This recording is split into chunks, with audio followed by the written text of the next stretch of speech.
நீங்க சொல்றத பார்த்தா இன்னும் இந்த வருஷம் முடிக்கிறதுக்குள்ள 40 சவரன் வச்சிருந்தாலே கோடீஸ்வரன் அப்படின்னு தான் அர்த்தம். கண்டிப்பா கண்டிப்பா. ஏன்னா ஏற்கனவே வந்து சாமானிய மக்கள்ன்றோம்ல, ஒரு புள்ளியியல் கணக்குப்படி பார்த்தீங்கன்னா இந்தியாவில் இருக்கிற மொத்த மக்கள் தொகை அப்படின்னா 147 கோடி பேர். அவ்வளோ மக்கள் தொகை இருக்குது. அவ்வளோ மக்கள் தொகை இருக்குன்னா சராசரியாக ஒரு குடும்பத்தில் 5 பேர். அந்த ஒரு குடும்பம் வச்சிருக்க தங்கம் எவ்வளோ அப்படின்னு சொல்லி பார்த்தீங்கன்னா 10 பவுன்.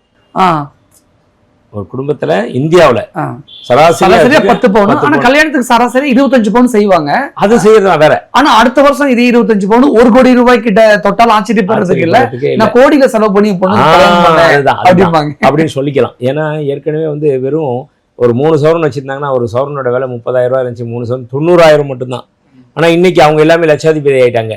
3 சவரன் அப்படின்னு சொன்னாலே இன்னைக்கு 4.5 லட்சம் ரூபா. ஒரு சாமானிய மக்கள் கூட ஒரு 4.5 லட்ச ரூபா பணம் வைக்கிறதுக்கு இதாகிடுச்சு. 3 பவுன் நகை வச்சிருந்தா அப்போ 10 பவுன் சராசரின்னு சொல்றாங்க. அப்போ 10 பவுன் என்ன ஆச்சு?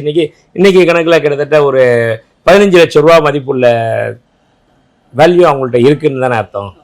அது மாதிரி தான் போகும். நீங்கள் சொல்கிற மாதிரி 50 பவுன் 100 பவுன் நகை போடுறாங்களா, கோடியில் செலவு பண்ணி கல்யாணத்தை பண்ணேன்னு கூட சொல்லலாம். அந்த அளவுக்கு ஆகி